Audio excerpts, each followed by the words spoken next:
감동적인 찬양으로 하나님께 영광을 돌려주신 우리 두 집사님께 진심으로 감사를 드립니다. 시편 133편 1절의 말씀입니다. 형제가 연합하여 동거함이 어찌 그리 선하고 아름다운고. 오늘은 이 말씀이 생각나는 안식일입니다. 다른 많은 교회들이 안식일에 저희 교회를 방문하여 함께 예배를 드렸지만 오늘은 그 어느 안식일보다 더 특별한 것 같습니다. 제가 여러 교회를 세미나를 갔지만 또 이렇게 15시간 동안 함께한 교회는 없었습니다. 가장 오랜 시간 여러분과 함께하면서 이미 여러분과 한 가족이 된 것 같습니다. 그런 여러분들이 또 이렇게 연합예배로 함께 예배를 드릴 수 있다는 것 얼마나 감사하고 얼마나 또 행복하고 얼마나 특별한 일인지 모르겠습니다. 무엇보다 이 교회를 섬기셨던 우리 복길수 장로님, 우리 최수견 집사님과 함께여서 더 행복한 것 같습니다. 우리 장로님 부부와 또 부부할교회 담임 목사님이신 우리 정희곤 목사님, 그리고 모든 성도님들을 진심으로 환영합니다. 이른 아침부터 먼 길 오시느라고 정말로 수고 많으셨습니다. 다시 한번 방문의 진심으로 감사를 드립니다. 함께 연합하고 함께 교제함으로 하늘의 분위기를 체험하는 안식이 될 수 있기를 간절히 소망합니다. 또한 오늘의 이 교제를 통해서 두 교회가 서로 연합하고 한 팀이 되어서 서로 도우면서 함께 하나님의 사업에 헌신할 수 있기를, 그리하여 두 교회가 함께 부흥할 수 있기를 간절히 소망합니다. 옆 사람과 사랑과 소망을 담아서 뜨겁게 인사하고 시작하도록 하겠습니다. 손잡고 안아주시면서 하늘까지 함께 갑시다. 인사해 주시면 감사하겠습니다.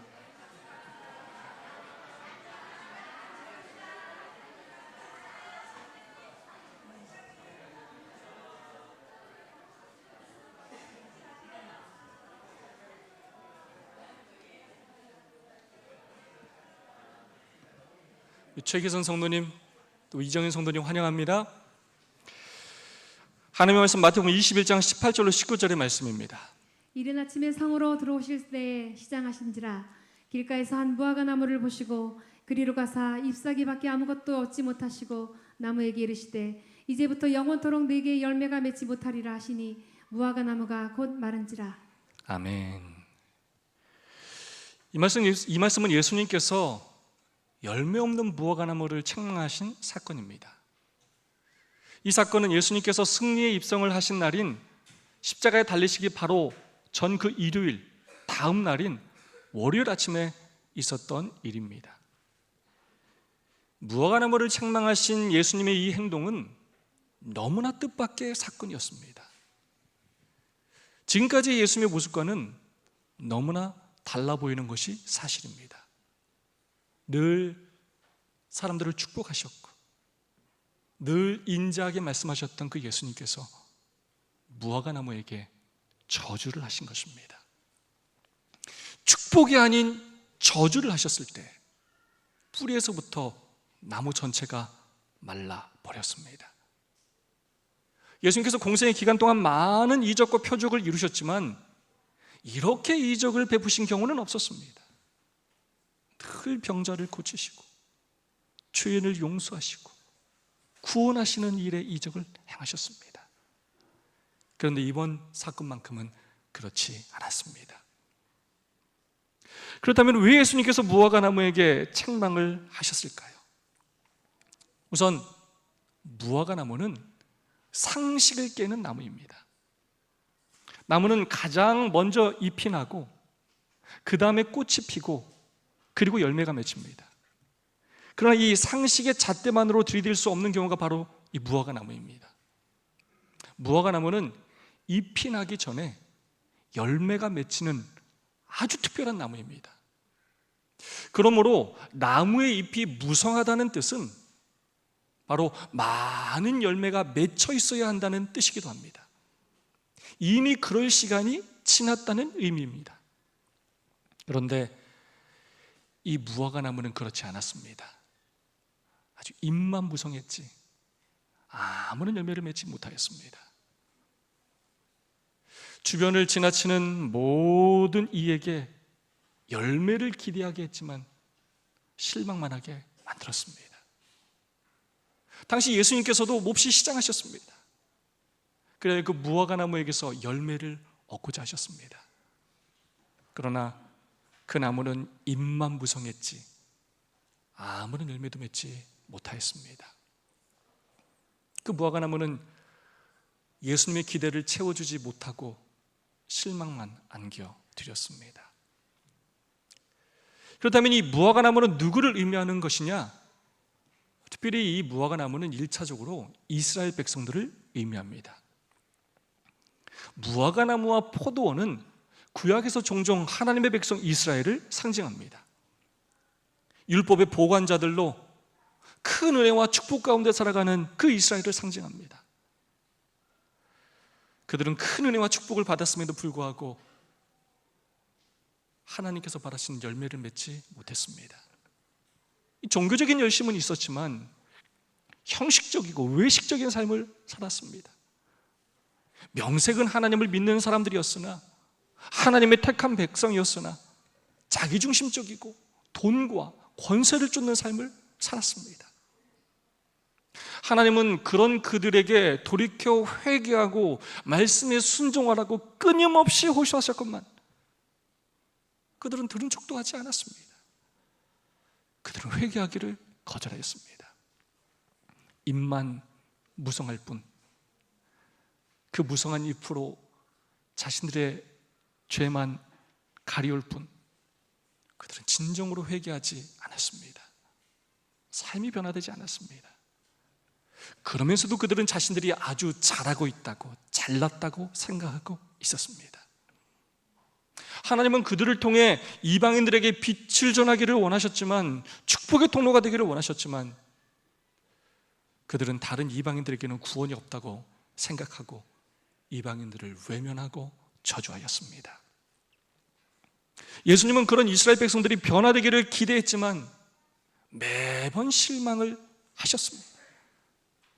그래서 예수님께서는 무화과 나무를 저주하심으로 반드시 심판이 있을 것이며 이스라엘 민족에게 시간이 얼마 남지 않았다는 사실을 가르쳐 주신 것입니다.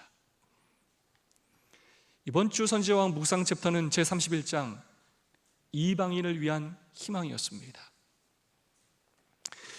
이번 챕터를 묵상하면서 희망과 비전도 보게 되었지만 한편으로는 참으로 마음이 아팠습니다. 선지자왕 368페이지 말씀입니다. 때때로 이스라엘 사람들은 이방인에 대한 하나님의 목적을 이해할 수도 혹은 이해하려 하지도 않는 것처럼 보였다. 그러나 저희가 구별된 백성이 되고 세상 열국 중에 독립된 나라로 세움을 입은 것은 바로 이 목적을 위함이었다.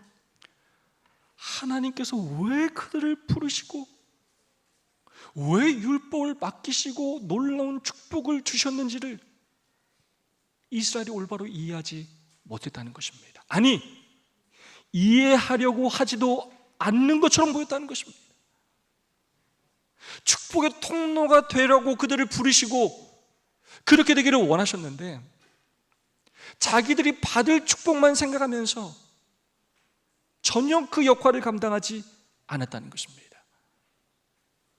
이번 주 말씀을 묵상하면서 가장 가슴이 아팠던 구절입니다. 만일 이스라엘이 맡은 바 임무에 충실하였더라면 천하 만민이 그들의 축복에 동참하였을 것이다. 그러나 구원의 진리에 대한 지식을 위탁받은 자들의 마음이 저희 주위에 있는 자들의 필요에 감응하지 아니하였다. 하나님의 목적이 잊어버린 바 되었을 때에 이방인들은 하나님의 은혜가 미치지 못하는 곳에 있는 것처럼 보이게 되었다. 이 얼마나 가슴 아픈 표현입니까? 만약에 이스라엘이 맡은 바 임무에 충실하였더라면 천하 만민이 그들의 축복에 동참하였을 것이다. 하나님의 목적이 잃어버린 바 되었을 때에 이방인들은 하나님의 은혜가 미치지 못하는 곳에 있는 것처럼 보이게 되었다. 그들이 맡은 바 임무에 충실하지 않았기 때문에 많은 이방인들이 그 구원의 빛을 보지 못하였고 하나님의 은혜를 경험하지 못하였고 어둠 가운데서 멸망당할 수밖에 없었다는 것입니다.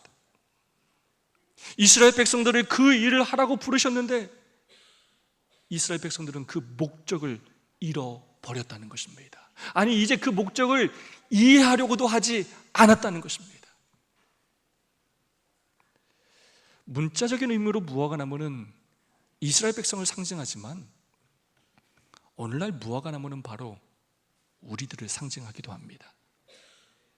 하나님의 놀라운 특권 가운데 살고 있는 기독교인들, 특별히 그 기독교인들 가운데 가장 큰 특권을 가지고 축복을 누리며 사는 재림교인인 남은 자손인 우리들을 상징합니다. 오늘 하나님께서 우리를 부르신 이유 또한 마찬가지입니다. 일어나라 빛을 발하라 이는 내 빛이 이르렀고 여호와의 영광이 내 위에 임하였음이니라.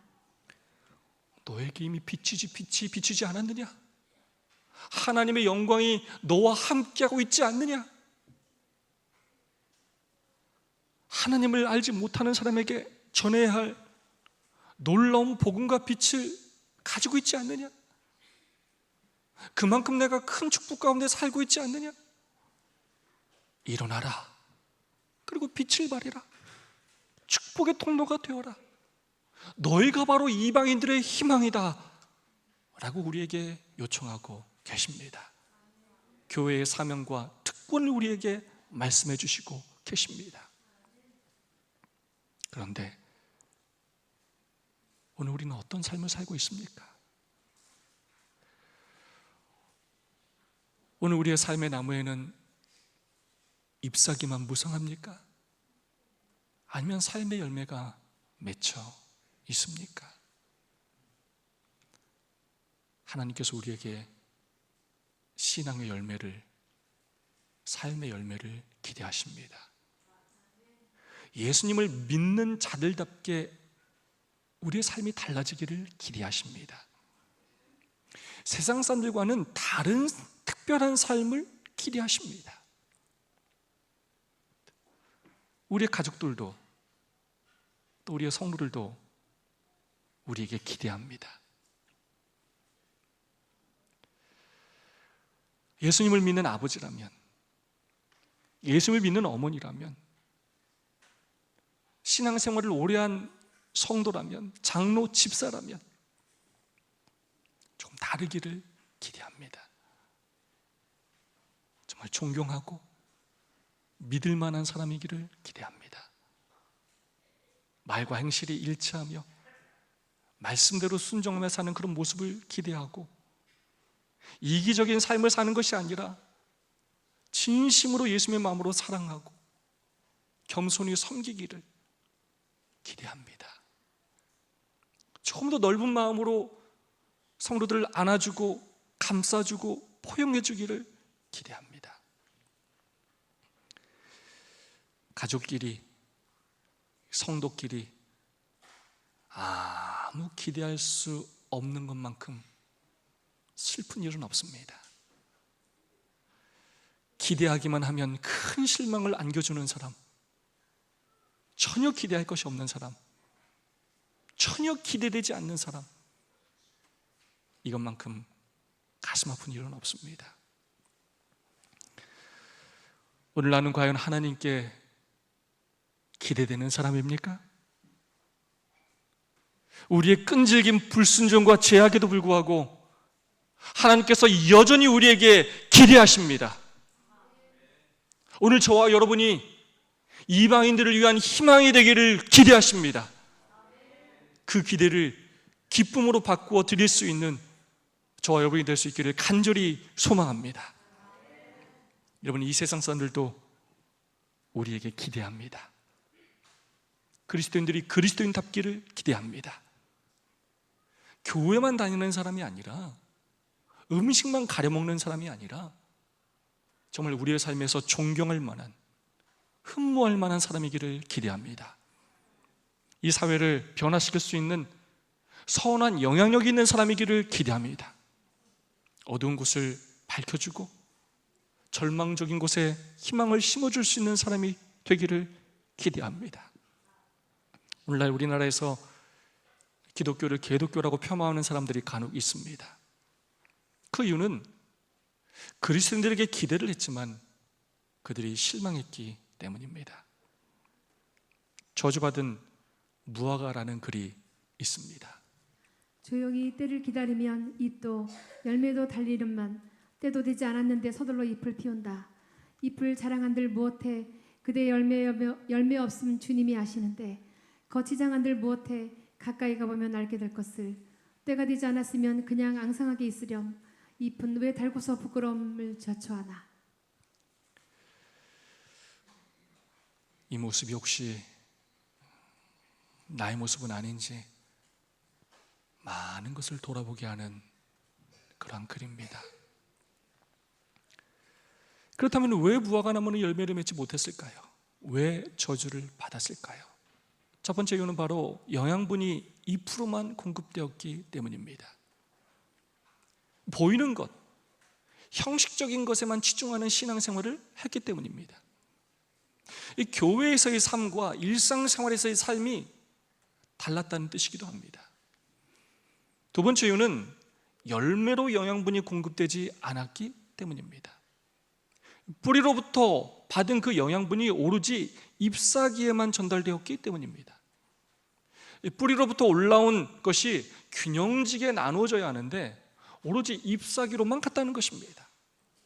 다르게 말하자면 받은 사랑을 나누어야 하는데 자기만 홀로 가지고 있었다는 것입니다. 받기만 하는 사랑을 했다는 것입니다. 이스라엘 백성들은 나누지 않고 그 축복들을 자기들만 누리며 살았다는 것입니다. 그래서 잎사귀만 무성했지 아무런 열매를 맺지 못했다는 것입니다. 저는 지난주에 캄보디아 푸사스로 선교 봉사활동을 다녀왔습니다. 짧은 시간이었지만 참 많은 것을 보고 느끼는 시간이었습니다. 모두가 그렇게 사는 건 아니지만 대부분의 많은 사람들이 우리와 비교할 때 너무나 열악한 환경 속에서 살아간다는 것을 다시 한번 눈으로 보게 되었습니다. 도움이 필요한 사람이 조금만 우리의 시선을 다른 곳을 향하여 자세히 쳐다보기만 한다면 얼마나 많이 있는지를 다시 한번 느끼게 되었습니다. 가장 기본적인 식수 문제, 집, 또 교육의 문제, 보건의 문제, 환경의 문제 등 누군가가 도와주지 않으면 국가 자체적으로도 그들 자체적으로도 아무것도 할 수 없는 그 환경에서 벗어날 수 없는 많은 사람들을 보게 되었습니다. 그러면서 다시 한번 제가 얼마나 큰 축복 가운데 사는지를 깨닫게 되었습니다. 그리고 우리나라가 얼마나 축복을 많이 받은 나라인지를 깨닫게 되었습니다. 우린 너무나 당연하게 생각하며 우리가 지금 가진 것조차도 늘 부족하다고 불평하며 사는데 우리가 얼마나 큰 축복 가운데 얼마나 많은 것을 누리며 사는지를 깨닫게 되었습니다. 그러면서도 여전히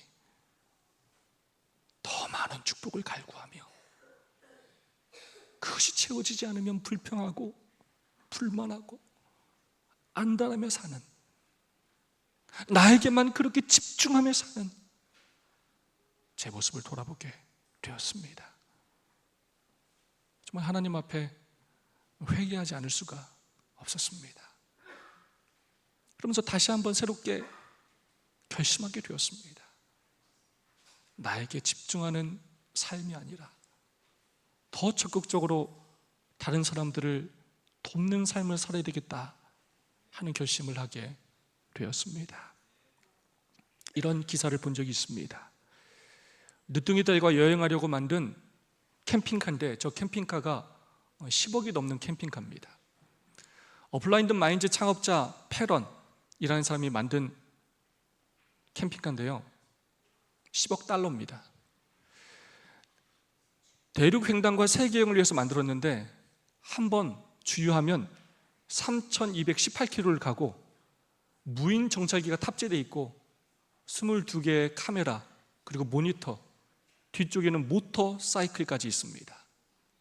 주방에 침실도 갖추고 있고요, 딸의 이름을 줘서 키라벤이라고 이름을 줬습니다. 대단하죠, 이 아빠? 이렇게 사는 사람이 있어요. 근데 여러분, 뭐 또 다르게 사는 사람도 있습니다. 제가 또 이런 기사를 최근에 보았습니다. 눈 맞으며 빈병 싹쓸이한 90세 할머니, 왜 그럴까 했더니 제주 서귀포시 송오생 할머니 이야기입니다. 어려운 이웃을 위해서 사용해 달라고 공병을 1년 동안 수고해서 모은 돈 20만 원을 서귀포시 표선면에 기부했다고 합니다. 1년 동안 쉬지도 않고 맨날 공병을 모아서요. 얼마를 모았다고요? 20만 원. 이 기부는 3년째 이어지고 있다고 합니다. 할머니는 이렇게 말했습니다. 1년 동안 어렵게 모은 돈이지만 지역사회를 위해 의미 있게 쓰고 싶었습니다. 이 돈이 비록 큰 돈은 아니지만 저보다 더 어려운 사람들에게 조금이라도 도움이 됐으면 좋겠습니다. 이 얼마나 감동적입니까? 제가 생각할 때 세상에는 두 부류의 사람이 있는 것 같습니다. 한 부류는 자신이 잘 사는 것이 목적인 사람입니다. 그것을 위해 열심히 일하고 노력하고 투자하고 헌신하고 누리며 사는 사람들입니다. 그리고 또 한 부류는 다른 사람을 잘 살게 하는 것이 목적인 사람입니다. 오늘 우리는 어떤 사람으로 살고 있습니까? 앞으로 우리는 어떤 사람으로 살아야 하겠습니까? 여러분, 뉴욕, 로스앤젤레스에 이어서 미국에서 세 번째로 큰 도시가 어딘지 아십니까? 어딘지 아십니까? 뉴욕, 로스앤젤레스 다음 세 번째 도시. 진짜 몰라서 이러십니까? 네, 시카고입니다. 이 시카고는 일리노이주에 속해 있습니다. 저는 개인적으로 시카고가 가장 아름답더라고요. 오바마 미국 전 대통령의 정치적 고향이기도 합니다. 그런데 여러분, 이 일리노이주의 주도는 인구 300만의 시카고가 아니라 10만이 조금 넘는 인구가 사는 스프링필드라는 작은 도시입니다. 시카고에서 남서쪽으로 약 300km 정도 떨어진 곳에 있는 변변한 고층 건물이 하나 없는 그야말로 소도시입니다. 매 수많은 관광객이 찾아오기 때문입니다.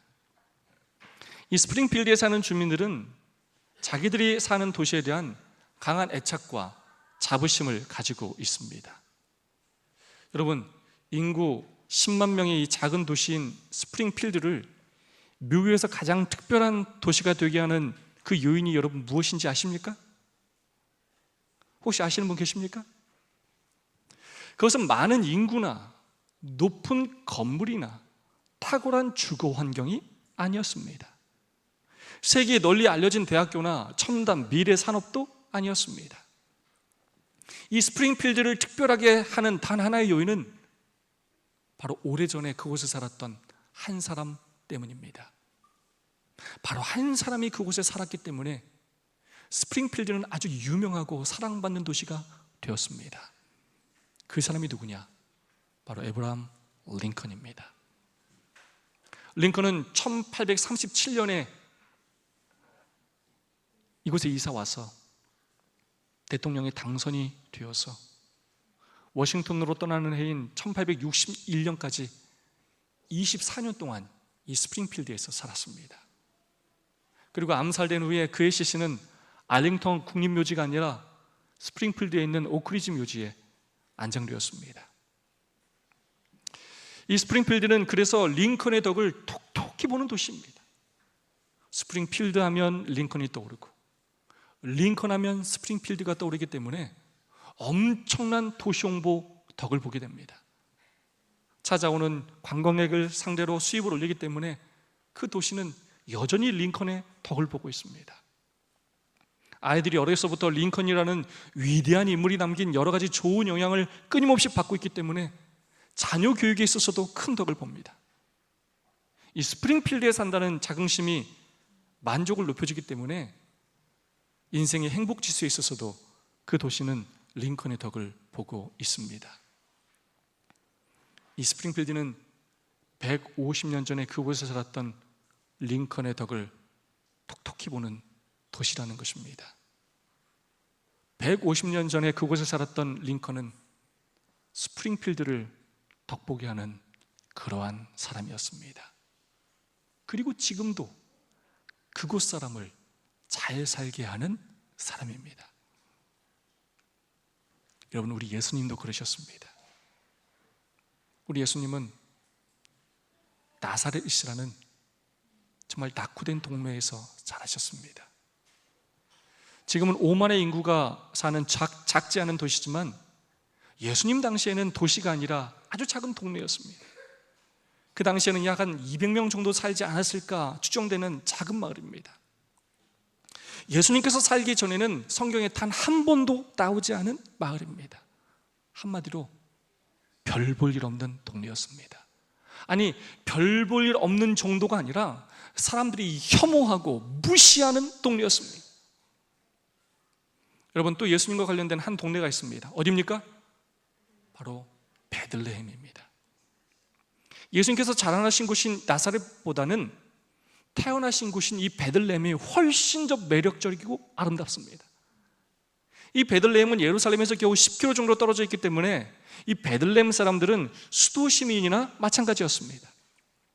게다가 베들레헴은 창세기에서부터 그 지명이 기록되어 있는, 그리고 무엇보다 다윗의 고향이었습니다. 그래서 베들레헴 하면 다윗, 다윗 하면 베들레헴이었습니다. 그래서 베들레헴은 온 이스라엘 백성들에게서 사랑받는 그러한 마을이었습니다. 베들레헴에 사는 사람들은 어디 가나 대접을 받았습니다. 그래서 베들레헴에 사는 사람들은 자기들이 베들레헴에 사는 것을 최고의 자랑으로 여겼습니다. 예수님은 바로 이 베들레헴에서 탄생하셨습니다. 그러나 우리 예수님은 베들레헴 예수를 버리시고 나사렛 예수가 되셨습니다. 가장 아름다운 이름을 버리시고 가장 지저분하고 더러운 이름을 택하셨습니다. 좋은 주거 환경과 좋은 여건을 버리시고 최악의 동네에서 30년의 세월을 보내셨습니다. 출세와 인기가 보장된 베들레헴을 버리고 멸시와 천대로 가득한 나사렛을 택하셨습니다.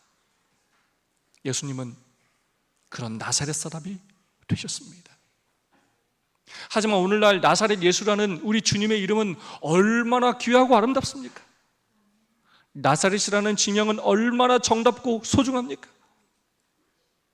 저는 예수님이 사악하고 죄로 넘치는 나사렛에서 평생을 사시면서도 죄에 물들지 않고 승리하시는 삶을 사셨다는 사실도 감동이지만, 예수님께서 나사렛에 사셨기 때문에 나사렛이란 이름의 가치를 완전히 바꾸어 놓으셨다는 사실에 참으로 벅찬 은혜와 감동을 받습니다.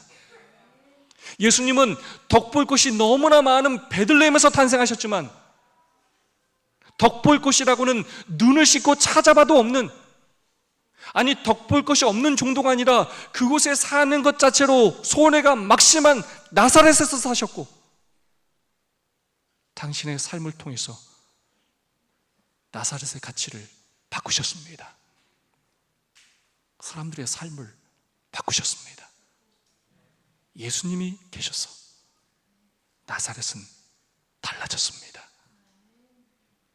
예수님은 내가 잘 사는 일에 급급하시기보다 자신을 희생하고 헌신하셔서 다른 사람을 잘 살게 하시는 일에 집중하셨습니다. 시대의 소망의 말씀입니다. 그의 자진하여 돕는 손은 다른 사람들을 돕기 위하여 언제나 준비되어 있었다. 그는 유년 시대로부터 오직 한 목적에 사로잡히셨는 바 곧 그는 남을 축복하기 위하여 생애하셨다. 다 말씀입니다. 예수는 세상을 치유하시는 은혜의 셈이었다. 연로한 자나 슬퍼하는 자나 죄짐을 진 자나 순진한 기쁨 속에서 즐겨노는 어린이나 숲속의 작은 피조물들이나 무거운 짐을 실은 참을성 있는 짐승이나를 물어나고 모두 그가 함께 계심으로 더 행복해졌다. 아멘. 다른 사람을 돕기 위하여 언제나 준비되어 있었다. 그는 남을 축복하기 위하여 생애하셨다. 모두 그와 함께 계심으로 더 행복해졌다. 우리도 예수님처럼 살았으면 좋겠습니다. 늘 다른 사람을 돕기 위해 준비되어 있는, 그래서 늘 다른 사람들을 축복하는 삶을 사는, 그래서 우리가 있으므로 우리 주변의 사람들이 모두 행복해질 수 있기를 소망합니다.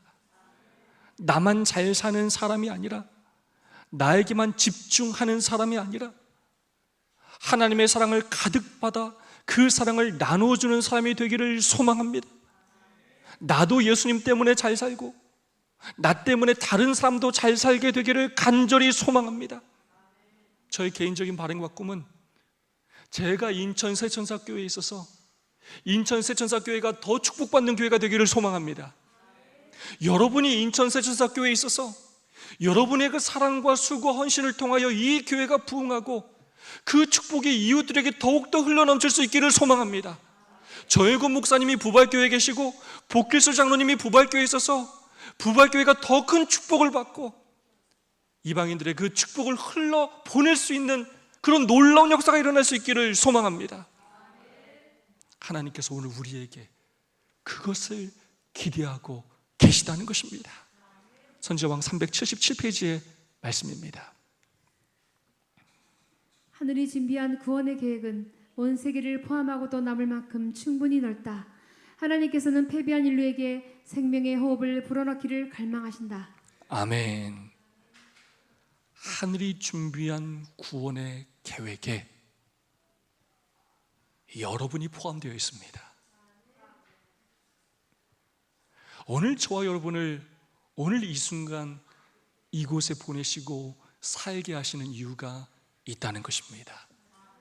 여러분에게 직업을 주시고 재물 얻을 능력을 주시고 많은 것을 소유하게 하신 이유가 있다는 것입니다. 저와 여러분이 하나님의 구원의 계획의 일부임을 기억하시기 바랍니다. 여전히 하나님께서 저와 여러분을 사용하기를 기대하고 계십니다. 마지막 때가 가까우고 있습니다. 이 구원의 계획을 이루시기 위해 재림교회를, 저와 여러분을 선택하셨습니다. 우리 주변에 준비된 이방인들이 너무나 많이 있습니다.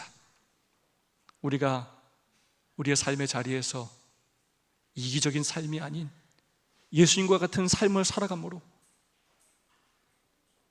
우리를 통하여 이방인들에게 그 사랑과 그 은혜가 흘러 넘칠 수 있기를 간절히 소망합니다. 저와 여러분이 이 마지막 시대 하나님의 희망입니다. 내가 있어 다른 사람이 축복받고, 내가 있어 다른 사람이 더 행복하고, 내가 있어 이 교회와 가정과 사회가 더 깨끗하고 아름답게 변화되기를 간절히 소망합니다. 무엇보다 내가 있어서 내 주변에 있는 많은 사람들이 예수님의 사랑을 알게 되어 놀라운 영생을 체험하는 그 역사가 일어날 수 있기를 소망합니다. 그런 나의 삶 때문에 우리 하나님께서 영광 받으시고 하나님의 나라가 확장되어서 하나님께서 이 마지막 시대 우리 때문에 덕을 볼 수 있게 되기를 진심으로 간절히 바라면서 오늘 말씀을 마치겠습니다. 두 분씩 짝을 지으시고 오늘 받은 은혜와 결심을 나누는 시간을 갖도록 하겠습니다. 오늘 5분의 시간을 드리도록 하겠습니다. 혼자 계신 분이 없을 수 있도록 두 분씩 짝을 지어주시고요. 두 분씩 그렇게 2분 30초씩 받은 은혜와 결심을 나누어 주시기를 부탁드리겠습니다. 두 분씩 혹시 짝이 안 맞는 분들은 세 분이 함께 하셔도 좋습니다. 두 분, 세 분씩 할 수 있다면 두 분씩 짝을 지으셔서 받은 은혜와 결심을 나누어 주시기를 부탁드리겠습니다.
네, 오늘 모두를 대표해서 저희 교회는 우리 하은혜 집사님께서 받은 은혜를 나눠주시겠고, 부발교회에서도 대표로 우리 서경희 집사님께서 받은 은혜와 결심을 나누어 주시겠습니다.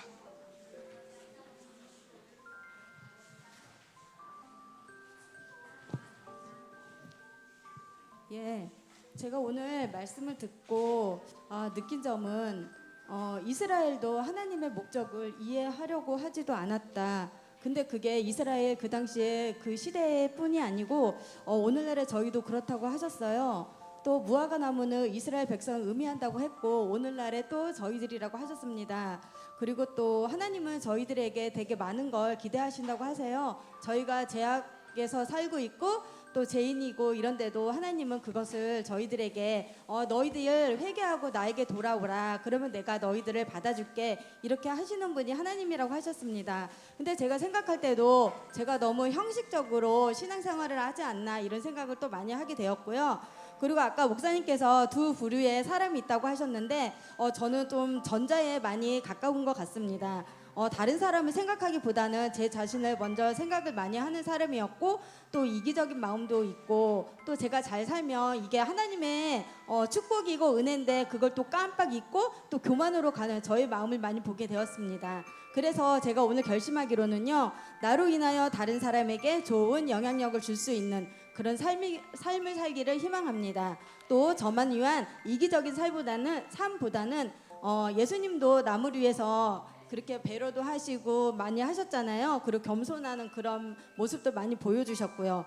저도 다른 사람을 좀 배려하고 제가 조금은 손해를 보더라도 이게 나쁜 것이 아니고 예수님 그렇게 하셨으니까 나도 좀 따라가 보자 이런 마음으로 살려고 또 한 번 다시 결심하는 시간이었습니다. 하은혜 집사님을 주님 이름으로 축복합니다.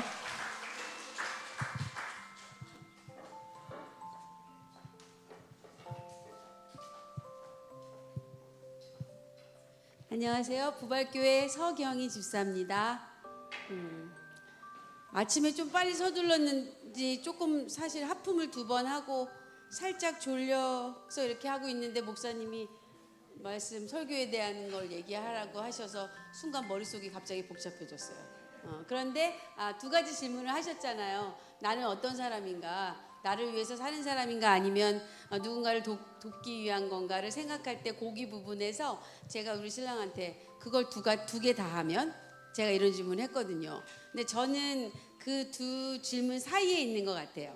그런데 저를 위해서도 저는 잘 살고 싶어요. 솔직히 그게 돈이 많고 뭐 돈을 많이 벌어서가 아니라 제 스스로 저는 스스로 건강을 유지하고 그 다음에 행복하게 살기 위해서 노력해요. 왜냐면 그렇게 하는 거가 보여질 때 저를 통해서 누군가 교회에 오고 싶어 할 것 같아요. 그래서 교회 다니는 사람이 저는 특별히 더 스스로를 잘 관리하고 건강해야 된다고 생각해요. 건강한 사람이 모든 사람을 더 전도할 수 있고 여러 가지 교회를 잘 할 수 있다고 생각해서요. 그리고 늘 마음속에 모태 신앙을 가져서인지 아니면 어떤 부분에 있어서 누군가를 언제부터 도와주기 시작했을 때 거기에서 즐거움을 느꼈던 제 경험이 있어요. 그래서 지금도 누군가를 도와주는 일이 훨씬 삶을 더 즐겁고 행복하게 한다는 걸 저는 알거든요. 그래서 제가 그 15년 동안은 그냥 가정의 일을 하면서 아이들만 키웠다가 어느 순간에 일을 하게 됐는데요. 그 일이 사실은 어떤 물건을 파는 일이에요. 그런데 제가 그 일을 처음 시작했을 때는 그냥 재미없이 했었어요. 근데 그 일을 하는 그 사장님을 마음속으로 도와줘야 되겠다라는 생각을 먹기 시작할 때부터 일이 되게 잘 됐어요. 그래서 돈을 벌기 위해서 그 일을 시작한 건 아닌데 누군가를 도와주기 시작하면서부터 제가 더 일이 잘 되고 저한테 수익이 생기는 걸 느꼈어요. 그래서 이 모든 일이 저를 위해서만 목사님 말씀한 것처럼 내가 나 혼자만 잘 먹고 잘 살고 뭔가 더 좋아져야 된다는 그것보다는 누군가를 더 도와줘야 되겠다는 마음을 먹는 순간에 일이 더 잘 되는 거를 여러분도 경험하셨으면 좋겠어요. 목사님 말씀이 오늘 너무 좋았고요. 저도 여기 오면서 또 여러 교우님들이 너무 즐겁고 막 도와주고 인사를 막 열심히 해주시고 막 뭐 문 밖에 나와서 막 환영을 해주시는 이런 모습들이 너무 감동이 되고 너무 감사합니다. 성영 집사님의 주님 이름으로 축복합니다.